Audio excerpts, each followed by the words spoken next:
Farei a leitura da primeira epístola do apóstolo Paulo a Timóteo, capítulo 2, versos 1 a 7. Está escrito: Antes de tudo, pois, exorto que se use a prática de súplicas, orações, intercessões, ações de graças, em favor de todos os homens, em favor dos reis e de todos os que se acham investidos de autoridade, para que vivamos vida tranquila e mansa, com toda piedade e respeito. Isto é bom e aceitável diante de Deus, nosso Salvador, o qual deseja que todos os homens sejam salvos e cheguem ao pleno conhecimento da verdade. Porquanto há um só Deus e um só mediador entre Deus e os homens, Cristo Jesus, homem, o qual a si mesmo se deu em resgate por todos, testemunho que se deve prestar em tempos oportunos. Para isto fui designado pregador e apóstolo, afirmo a verdade, não minto, mestre dos gentios na fé e na verdade. Até aqui a leitura da palavra de Deus. Oremos. Senhor Deus, graças te damos por meio do Senhor Jesus Cristo, pela sua palavra que nos foi dada. Conforme cantamos aqui, a sua palavra alegra o coração, sim, restaura a alma. Nós pedimos então ao Senhor que o teu Santo Espírito fale por meio das Escrituras e corrija hoje pensamentos, corrija ações, nos direcione ao nosso Senhor Jesus Cristo, assunto do sermão desta noite. Que o Senhor abra o nosso entendimento, que o Senhor nos ilumine, para que entendamos as palavras que aqui estão e que são vida. Em nome de Jesus que nós oramos. Amém. Os irmãos podem se assentar. Bom, hoje nós estamos aqui reunidos para oração e ensino. E esses são dois grandes temas da mensagem desta noite. Uma mensagem que mostra o alicerce e o fundamento de toda a atividade e existência da igreja. E esse alicerce é que somente Deus pode nos salvar. Esse é o título do sermão desta noite. Somente Deus pode nos salvar. E a partir desse título, a gente já vê que se é somente Deus que pode nos salvar, não outro, não um amigo, não alguém a que possamos recorrer, homem como nós, o nosso problema não é pequeno.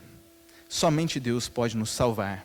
Nós vamos olhar para esses versículos que lemos aqui inicialmente e veremos a respeito da salvação algumas coisas como a oração, o desejo de Deus, o preço pago pela salvação e a pregação. Nos versículos de 1 a 2, nós veremos a oração em favor da salvação. Já nos versículos 3 e 4, o desejo de Deus pela salvação. Nos versos 5 e 6, o preço que foi pago. E no verso 7, por fim, a pregação a respeito de Deus, de Cristo. Somente Deus pode nos salvar. Vamos então ao nosso primeiro ponto, e eu convido vocês a que leiamos os versos 1 e 2 que tratam da oração. Antes de tudo, pois, exorto que se use a prática de súplicas, orações, intercessões, ações de graças, em favor de todos os homens, em favor dos reis e de todos os que se acham investidos de autoridade, para que vivamos vida tranquila e mansa, com toda piedade e respeito.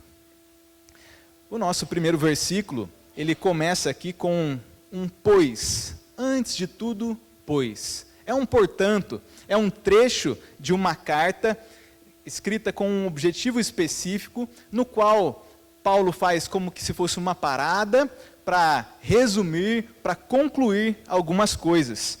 E essa carta, nós já lemos no primeiro capítulo, é uma carta destinada a um homem chamado Timóteo, que estava encarregado de defender a verdadeira doutrina do Evangelho e, ao mesmo tempo, encarregado de cuidar da igreja. Um duplo propósito, então, de proteger o verdadeiro ensino, combatendo os falsos mestres, e esse propósito, então, de zelar pela igreja. Conforme nós ainda veremos no próximo capítulo, Paulo ele chega a escrever que o objetivo dele com esse texto é que Timóteo saiba como proceder na casa de Deus, caso Paulo tardasse para se encontrar com Timóteo. Então são esses dois objetivos. E em contraste com os falatórios inúteis, com as fábulas, as invenções, as falsas doutrinas que nós ouvimos falar contra no primeiro capítulo, em contraste a tudo isso, é que Paulo vem agora concluir, resumir aqui nesse segundo capítulo algumas coisas, dizendo então, portanto. E após sinalizar esse seu desejo de chegar a algumas conclusões, Paulo ele escreve então, antes de tudo, ou seja, em primeiro lugar, lá no topo da lista, por assim dizer, tanto na igreja de Éfeso, assim como em todas as cidades, Paulo, ele quer que no culto público tenha então diversão, entretenimento, certo? O que nós vemos aqui é que em primeiro lugar deve haver oração. Oração. A igreja é uma casa de oração. Isso está no topo da lista de Paulo. E a oração, obviamente, conectada à palavra de Deus, porque no verso 7, nós lemos algumas coisas a respeito da pregação, da mensagem do Evangelho. Então, não é o entretenimento, a diversão, o que está no topo da lista é a exortação para que a igreja permaneça em oração. Quando Paulo escreve, exorto que se use a prática de súplicas. E ele continua, em favor de todos os homens. Em favor de todos. Vejam a amplitude da oração. Os nossos pedidos, quando nos dirigimos a Deus, aquilo que dizemos a Deus, o Pai, deve ser amplo devido à extensão do governo de Deus. Deus não é apenas Senhor sobre o nosso bairro, nem mesmo sobre a nossa cidade, mas aqui é dito que devemos orar por todos os homens, um governo que se estende ao mundo todo. E agora, neste culto de hoje, de oração, a gente entende melhor então o nosso contexto, porque é que nas quintas-feiras a gente dobra os nossos joelhos e ora pelos visitantes que vêm à igreja, pelos nossos familiares, pelos nossos amigos e até pelos governadores do nosso país e dos demais. É porque isso é uma ordem. Então, quando você vem às reuniões de quinta-feira na igreja, você está obedecendo a Deus. E isto é agradável, como nós veremos no verso 2. É uma ordem, orar e oração ampla por todos os homens. E veja que Paulo ele coloca aqui súplicas, orações, intercessões e ações de graças. Se a gente for recorrer ao significado dessas palavras, isoladamente, a gente vai até chegar à conclusão de que uma, como súplica, por exemplo, se diz respeito mais às necessidades, às orações como dirigir-se a Deus, a intercessão como se fosse uma audiência formal, colocar-se face a face, fazer um pedido com foco nessa entrevista, né? A intercessão, e as ações de graças como aquela gratidão externada, verbalizada. Então, de fato, existem orações que são mesmo mais direcionadas à súplica, a um pedido em particular, mas nós não precisamos pensar daqui, com essas palavras diferentes, que são necessariamente diferentes orações, que após encerrar uma oração de súplica, é então que nós devemos começar uma de intercessão e assim por diante. Não, porque todas essas palavras representam, na verdade, a oração vista por ângulos diferentes. E nós sabemos disso, por exemplo, quando consultamos o livro dos Salmos. Nós temos, num mesmo salmo, um lamento, mas também ocasião para júbilo, para intercessão, ou quando nós recorremos às orações dos crentes do passado que foram registradas nas Escrituras. Então, essas palavras diferentes representam uma oração vista de ângulos diferentes. E essa oração, então, que inclui todos esses aspectos, segundo o verso 2, deve ser em favor dos reis e de todos os que se acham investidos de autoridade. Vejam, intercessão pelo rei, pelo governador. O problema e a necessidade do rei são os mesmos que o do súdito: pecado e salvação. Tanto do rei quanto do súdito. Porque qual que era o objetivo dessas orações, dessas súplicas e intercessões? Nós veremos aqui no verso 2 um objetivo mais imediato, que é essa vida mansa e tranquila, da qual nós vamos comentar. Mas se a gente olhar um pouquinho mais adiante, aqui nesse mesmo texto, no verso 4, o objetivo também é para que todos sejam salvos. É uma oração a respeito da salvação. O problema e a necessidade de todos os homens são os mesmos: pecado e salvação. E não só da salvação é aqui o motivo da oração, mas também da evangelização. Vejam, Timóteo está encarregado de cuidar da igreja. Uma igreja, ela é destinada à oração, à evangelização. E nós vemos isso aqui nesse trecho, quando diz assim: para que vivamos vida tranquila e mansa. Num primeiro olhar, obviamente, a gente percebe que o objetivo da oração é para essa vida serena. Ou seja, para que as autoridades ajam como devem, para que haja paz na cidade. Segundo Paulo escreve aos Romanos, as autoridades foram instituídas por Deus para louvar aqueles que fazem o bem e para castigar o que pratica o mal. Está em Romanos 13, versos 3 e 4. Ou seja, quando as autoridades agem de maneira correta, a tendência é que vivamos uma vida tranquila e mansa. E devemos orar para que isso aconteça. Mas percebam, a tranquilidade não é o objetivo principal. O conhecimento do Evangelho é o objetivo principal dessa oração.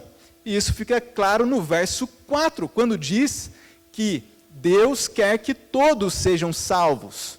É para isso, um país em caos, desordenado, quando as autoridades agem de modo contrário ao que Deus estabeleceu, um país assim em caos é um obstáculo para o Evangelho, para a evangelização. Embora não seja um obstáculo intransponível, porque o próprio Paulo, ele chega a escrever numa ocasião na qual ele estava algemado, ele disse: eu estou algemado, a palavra de Deus, contudo, não está algemada. Então, não é um obstáculo intransponível, um país caótico, desorganizado, mas, via de regra, nós devemos agradar a Deus, vivendo uma vida tranquila, mansa, serena, com os reis obedecendo aquilo para o qual foram instituídos. E uma vida com toda piedade e respeito. Essa palavra piedade, ela vai ganhando destaque à medida que a gente vai avançando aqui na leitura dessa carta. Mas, por hora, nós podemos ficar aqui com a tradução da NVT, que já esclarece muito, quando traduz dizendo assim: uma vida caracterizada por devoção e dignidade. O objetivo desta oração, então, em favor de todos, dos reis, das autoridades, é que a igreja tenha plena liberdade para cultuar a Deus, para obedecer às leis do seu próprio país, condizentes com as leis de Deus, e para divulgar o Evangelho. Esse é o objetivo da oração dentro da igreja, ou um dos objetivos. E olha, vocês lembram, né? A oração está no topo da lista, junto com a pregação e a evangelização. Isso porque somente Deus pode nos salvar. O problema do rei e a necessidade são os mesmos que o do súdito. Mas agora, se nós precisamos de um incentivo para a oração, Paulo traz isso nos versos 3 e 4, que é o desejo de Deus pela salvação, pela evangelização também.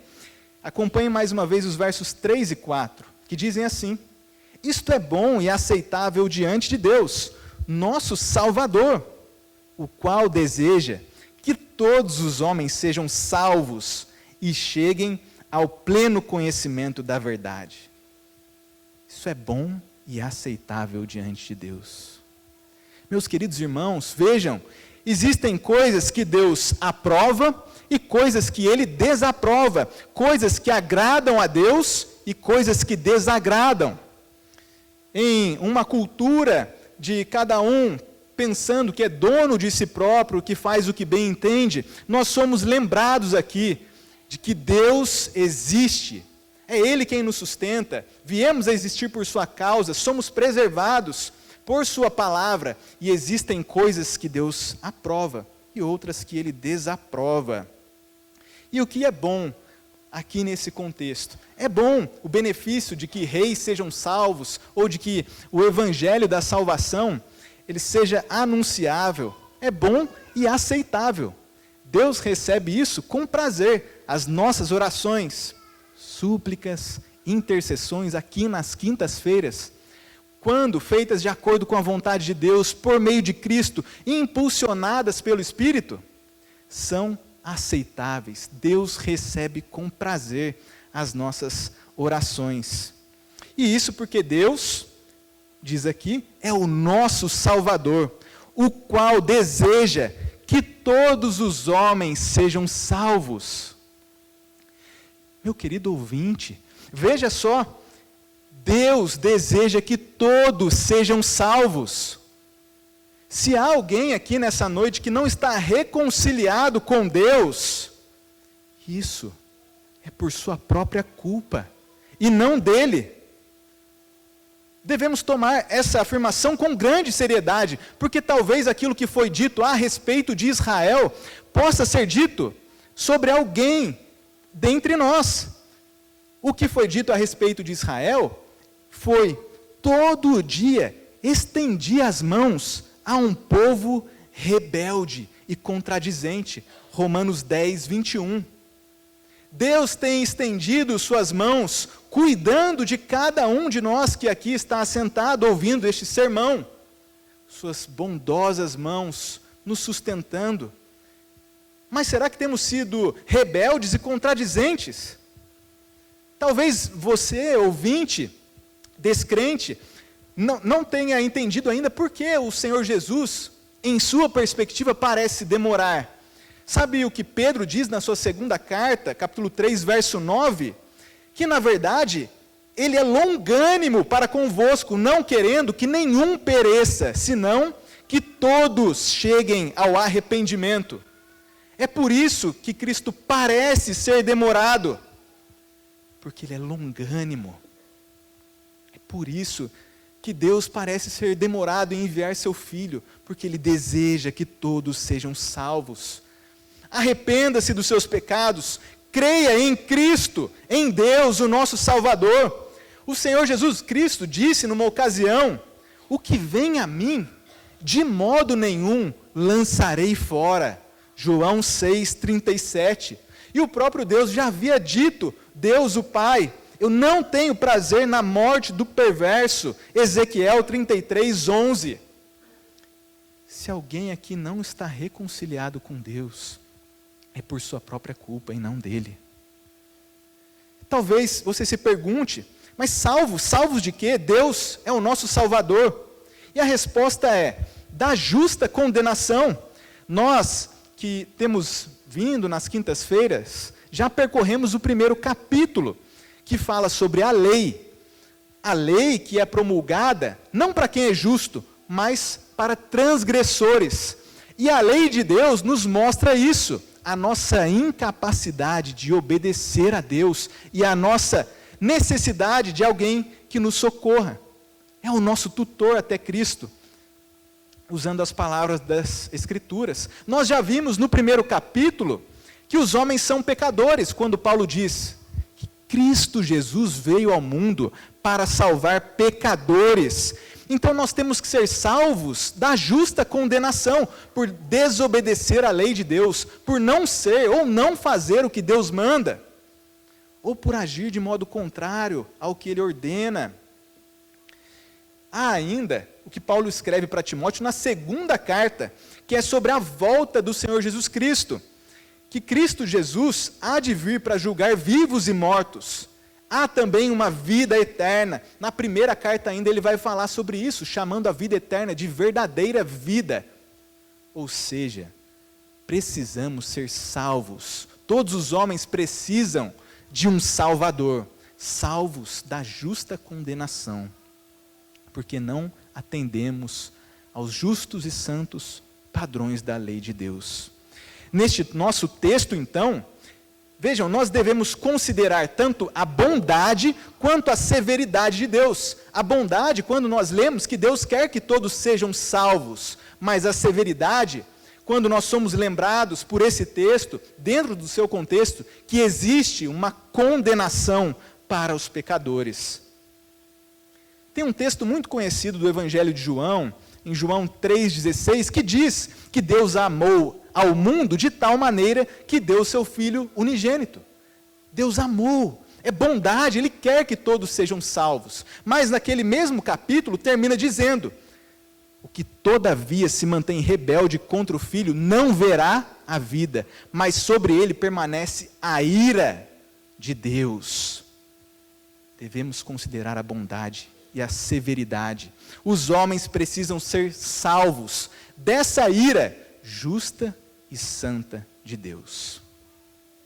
Mas o que nós lemos aqui é que Deus deseja que todos sejam salvos. Certa vez eu estava tomando um café, ou tinha sido recebido na casa de um casal da nossa igreja, e nós conversamos justamente sobre esse texto aqui. Vejam, o texto ele diz que Deus quer que todos sejam salvos, cheguem ao pleno conhecimento da verdade. E o casal estava me perguntando, um casal fiel, crente, sobre como entender esse texto aqui dentro das doutrinas da eleição, do poder de Deus. Vejam, se Deus quer que todos sejam salvos, talvez alguém pergunte: então todos serão, porque Deus é todo poderoso? Ou talvez alguém questione o poder de Deus ao saber que nem todos serão salvos, porque, como dissemos, haverá um juízo. Questionamentos saudáveis são bem-vindos. E como era essa a ocasião, nós estávamos assentados e conversamos sobre esse texto. Como é que esse texto aqui, ele está em harmonia com a doutrina da eleição? Bom, vocês estão comigo? Essa frase é do pastor Danilo, mas hoje eu vou pegar emprestado. Essa é uma parte muito importante do sermão. E a gente precisa ver aqui no nosso próprio texto e nas epístolas destinadas a Timóteo, como é então que essa verdade que Deus quer que todos sejam salvos, ela está em harmonia com a eleição. Vejam só, o nosso próprio texto, quando ele diz que Deus quer que todos sejam salvos, ele já sinaliza para a gente algo a respeito desse todos, dessa abrangência. Porque ele diz a respeito dos reis, das autoridades, e lá no verso 7 a gente vai ver que o texto fala sobre os gentios, aqueles que não são judeus. Então, a partir do nosso próprio texto aqui, nós já vemos que quando está falando sobre todos, é bem verdade que está falando a respeito dos diversos tipos de pessoas, não só o súdito, mas também o rei. Não só aquele que obedece, mas também a autoridade. Deus quer que todos sejam salvos. Isso já é uma lição para nós. Porque quando alguém adentra ao culto público, deve ser recebido, porque Deus quer que todos sejam salvos. E não pela boa aparência, uma pessoa que aparenta ser rica, por exemplo, vamos receber essa pessoa. Ou uma pessoa que aparente ser boazinha, nossa, só falta Jesus para ela. Então será que é só essa pessoa que deve ser recebida? Não, Deus quer que todos sejam salvos. Os diversos tipos de pessoas, como mostrado aqui. Mas, naquela ocasião em que estávamos assentados ali entre irmãos, nós também recorremos a um texto paralelo a esse, que esclarece esta questão de que Deus quer que todos sejam salvos, mas nem todos serão. Por quê? Abram na segunda carta destinada a Timóteo. Vejam, é o mesmo Deus, é o mesmo autor humano e é o mesmo destinatário. 2 Timóteo, capítulo 2. É um texto paralelo ao nosso. E pela graça de Deus isso vai ficar muito claro. 2 Timóteo 2, a partir do verso 24. O texto vem dizendo a respeito do servo do Senhor, Timóteo, os pregadores, cada um de nós. O servo do Senhor, ele deve ser brando. E o versículo 25 explica: disciplinando com mansidão os que se opõem, na expectativa de que Deus lhes conceda não só o arrependimento para conhecerem plenamente a verdade, mas também o retorno à sensatez. Então pergunte para o texto, para o que Deus escreveu: quem é que concede o arrependimento? Aqui no verso 25 de 2 Timóteo 2, é Deus que concede o arrependimento para conhecerem plenamente a verdade. E não é sobre isso que o nosso texto está falando? Em 1 Timóteo 2, verso 4, diz que todos sejam salvos e cheguem ao pleno conhecimento da verdade. Ou seja, Deus quer que todos sejam salvos, mas Ele concede arrependimento para alguns, arrependimento para a salvação, como diz o nosso texto de hoje, para que cheguem ao pleno conhecimento da verdade. Um texto paralelo. Pleno conhecimento da verdade, em contraste com os falatórios inúteis, com as fábulas, com as invenções. Deus quer que conheçamos o Evangelho, o pleno conhecimento da verdade. Então, Deus tem poder, e Ele salvará a todos quantos Ele decidiu conceder arrependimento. E quem não se arrepender é culpado por desprezar a Deus. É culpado por não crer em Cristo depois de ter ouvido o Evangelho. É culpado por desprezar o conhecimento de Deus exposto na criação. Somente Deus pode nos salvar. É mais um convite ao arrependimento, a dobrarmos os nossos joelhos, a intercedermos por todos, para que Deus haja em nosso favor.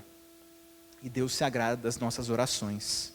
Tanto é que o nosso terceiro ponto vai falar a respeito do preço, o preço que foi pago para a salvação.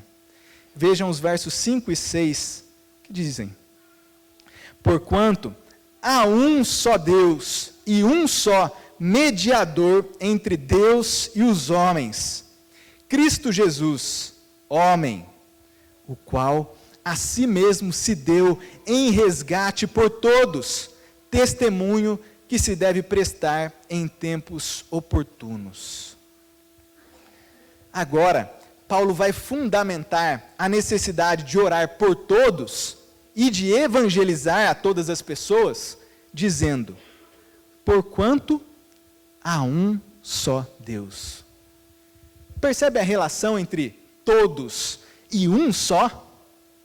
Se Deus fosse soberano apenas sobre o nosso bairro, nós não poderíamos orar pelas pessoas da cidade, nem mesmo pelas pessoas do nosso estado, trazendo para o nosso contexto, ou os nossos irmãos do Amazonas. Mas não, como há um só Deus, nós podemos e devemos orar por todos, porque este Deus é chamado aqui nesta carta de Rei dos Reis e Senhor dos Senhores. Não há autoridade, não há servo que não esteja debaixo da soberania de Deus e que deva prestar contas ao Rei dos Reis e Senhor dos Senhores. Então esse é o fundamento da nossa oração, da evangelização, do nosso culto. Outra verdade contida aqui é a verdade de que Deus é um só. Esse texto está falando sobre o Pai, sobre o Filho, mas Deus é um só. E essa é a tradução literal. Existe um só Deus e Deus é um só. Embora sejam três pessoas distintas, Pai, Filho e Espírito, Deus é um só. O Senhor Jesus Cristo, ele disse, eu e o Pai somos um. João 10:30. Além de orarmos por todos, porque há um só Deus, Paulo ainda fundamenta mais, dizendo, e um só mediador entre Deus e os homens, Cristo Jesus, homem. Mais uma vez, essa relação entre todos e um só mediador. Embora o Filho seja um com o Pai, ele é distinto do Pai. Por exemplo, João, na abertura do seu livro do Evangelho, ele diz, no princípio era o Verbo, e o Verbo estava com Deus, e o Verbo era Deus. Ele estava com, e é Deus. João 1:1. E a respeito de Deus, o Filho, Paulo agora nos lembra aqui nesse contexto de oração, de igreja, de pregação, Paulo lembra que Cristo se fez carne, porque ele escreveu, Cristo Jesus, homem. Não era uma forma de humanidade disfarçada, é aquele de quem João diz que eles apalparam, viram com os próprios olhos, Cristo Jesus, homem. O Senhor Jesus é verdadeiro Deus, verdadeiro homem, 100% Deus, 100% homem, à exceção do pecado. E sobre a divindade de Jesus, Paulo escreve na mesma época, uma epístola destinada a Tito, na qual, da mesma forma que ele chama Deus o Pai de Salvador aqui, quando ele escreve Tito, capítulo 2, verso 13, ele diz assim, nosso grande Deus e Salvador, Cristo Jesus, 100% Deus, 100% homem, à exceção do pecado. E por que isso é um incentivo? É um incentivo para as nossas orações, para a evangelização, porque o Senhor Jesus Cristo, tendo se feito carne, ele conhece as nossas limitações, enquanto habitando um corpo frágil. O Senhor Jesus Cristo, ele sentiu fome, sede, exaustão depois de uma longa caminhada. O Senhor Jesus Cristo chorou, ele conhece, e ele até mesmo foi tentado em todas as coisas, contudo sem pecado, como diz as Escrituras. É por isso que essa verdade de Deus, homem, é um incentivo à oração e à evangelização. Porque foi Cristo quem morreu. Somente homens morrem. Nesse sentido, Deus se fez carne para morrer por todos aqueles a quem ele decidiu salvar. Cristo também ressuscitou as primícias dos que dormem. Vejam que incentivo à nossa ressurreição é garantida pela fé em Cristo, porque o próprio Cristo ressuscitou. Mas não é apenas um incentivo. O que aqui está escrito é também a única razão pela qual a igreja existe, ora e evangeliza. Aqui é dito sobre Deus, o Filho, que ele é o único mediador, pois está escrito, um só mediador. Foi o Filho que se colocou entre nós e o Pai. E nós, aqui, não podemos deixar de tratar de um assunto muito relevante, principalmente para o nosso contexto aqui, na cidade vizinha, a Aparecida. Nós bem sabemos que católicos têm uma doutrina errada a respeito de Maria, tanto relacionada à encarnação, ao nascimento do Senhor Jesus Cristo, quanto à mediação, pois, segundo alguns católicos, se não todos, Maria é invocada como advogada, auxiliadora, socorro, e medianeira, ou seja, mediadora. Mas vejam, o nosso texto fala que há um só mediador. Vejam a necessidade de tocar nesse ponto. Os católicos, ou alguns deles, dizem: nossa mãe é medianeira de todas as graças, a mediadora, que é outra palavra feminina para mediador, medianeira de todas as graças. Afirmam ainda que se deve orar a ela, para que ela, que é nossa mãe, segundo eles, e medianeira, possa obter de seu filho a graça que precisamos. Sabe aquela frase popular? Pede para a mãe que o filho atende. Essa é uma doutrina, algo a que os católicos estão enredados. Chamam ainda Maria de imaculada, que nunca foi tocada pela mancha do pecado, que foi exaltada, segundo eles, pelo Senhor, como rainha do universo. Bem, talvez todos nós aqui estejam, de certa forma, familiarizados com a doutrina católica, pois convivemos, temos amigos, às vezes católicos, colegas, pessoas que trabalham conosco, talvez familiares. Vejam a importância da gente tocar nesse ponto, tanto para a oração quanto para a evangelização. Ouça o que diz a voz de Deus nas Escrituras Sagradas. Hoje aqui, Deus que afirmou existir um só mediador, certamente não afirmaria que existem dois. É um só verdadeiro Deus e verdadeiro homem. Não existe algo como verdadeira mulher e verdadeira deusa. Pois é isso que fazem ao orar para Maria, como se ela pudesse atender todas as nossas orações simultaneamente. Dezenas, centenas, milhares das orações, Maria teria que ser onisciente. Mas há um só Deus e um só mediador, Cristo. Lembre-se do que o Senhor Jesus disse: ninguém vem ao Pai senão por mim. Ele é o mediador. Mas e se você contra-argumentar? Não, mas a mãe é mediadora entre os católicos e os filhos, e o Filho, Jesus Cristo. O que o Senhor Jesus Cristo disse também? Ninguém pode vir a mim se o Pai que me enviou não o trouxer. João 6:44. Eu e você não estamos autorizados a ir a Deus por meio de qualquer outro, senão Ele próprio.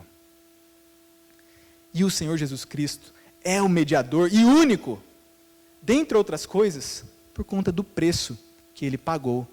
O verso 6 continua dizendo: o qual a si mesmo se deu em resgate por todos. Jesus é o mediador da nova aliança. Ele deu a si mesmo em resgate, sendo Senhor sobre o universo.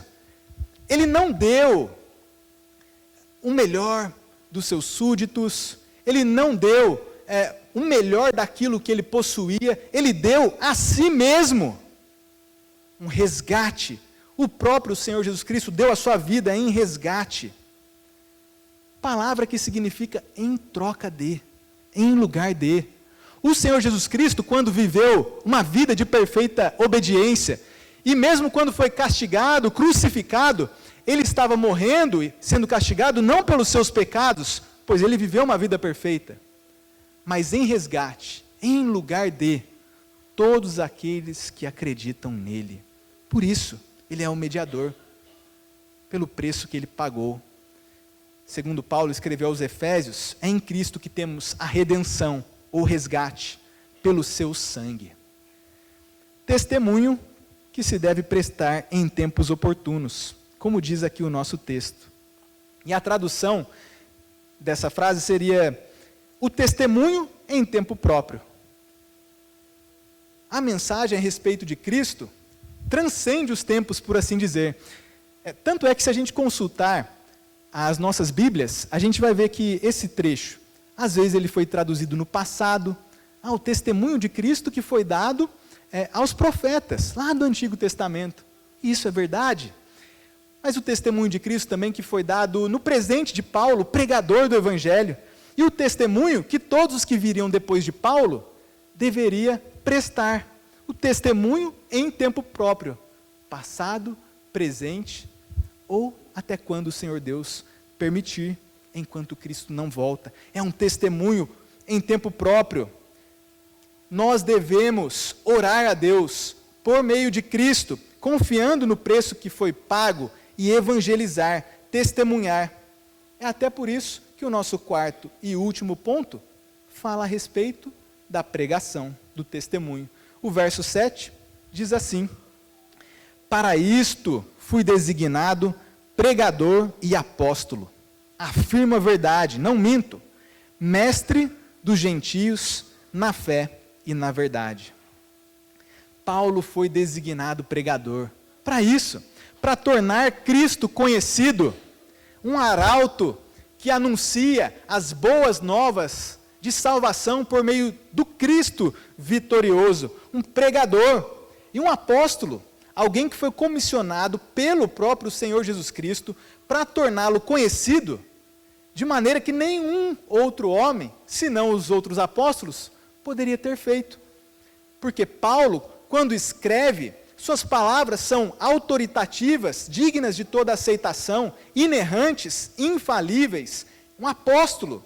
E ele faz a questão de realçar isso, pois ele destaca a verdade de suas afirmações, dizendo: afirma a verdade, não minto. E diz ainda, mestre dos gentios. Lembram-se da oração abrangente? A evangelização também é igualmente abrangente. Não só para os judeus, não só para os descendentes diretos em consanguinidade com os crentes do Antigo Testamento, com os judeus, mas a todas as nações. Então, se o versículo 1 diz que a igreja tem que orar por todos os povos, de acordo com o verso 7, a igreja tem que proclamar o evangelho a todos os povos, a todas as nações. Mestre daqueles que não são judeus. Isso na fé e na verdade. O que a gente aprende aqui enquanto pregadores? Pregadores formais da palavra e aqueles que têm um ministério mais informal, por assim dizer, de pregar o evangelho. Quando você for pregar para o seu vizinho, para o seu familiar, aprendamos daqui o seguinte: o que é que os pregadores proclamam e ensinam? Segundo o nosso texto, nós pregamos Jesus Cristo, o Deus homem, o resgate, o único mediador, e tudo que está implícito nessas verdades. E o que mais que nós pregamos? Cristo, único Salvador. E nós pregamos isso a quem? Aos gentios, às pessoas de todas as nações. Podemos ir ao Amazonas, o estado do nosso país, mas podemos também ir à África, à Guiné-Bissau, como já o fizemos por meio do pastor Ricardo. E como é que nós, pregadores, formais ou informais, devemos pregar? Na fé e na verdade. A fé e a verdade são tanto o conteúdo da pregação, quanto a maneira com a qual devemos anunciar Cristo. E essa é a tarefa, essa é a vida de igreja. Uma vida de se deleitar em Deus, de orar a Ele, de proclamar a Cristo, porque somente Deus pode nos salvar. Vamos orar. Senhor Deus, te damos graças por sua bondade exposta hoje diante de nós. Não somos merecedores, dignos do seu olhar, do seu favor, pobres criaturas. E não só isso, pecamos contra o Senhor, fomos rebeldes no seu mundo. Ó Deus, perdoa os nossos pecados. Ó Deus, seja longânimo para com aqueles que têm desprezado o conhecimento do Senhor exibido nas obras da criação. Ó meu Deus, impulsiona essa igreja local a fazer conhecido o evangelho de seu Filho, para que nossos amigos, vizinhos, familiares se arrependam, sejam salvos por meio de Cristo, nosso único mediador, que deu a si mesmo em favor de todos aqueles que acreditam nele. Bendizemos o seu nome, porque somente o Senhor pode salvar.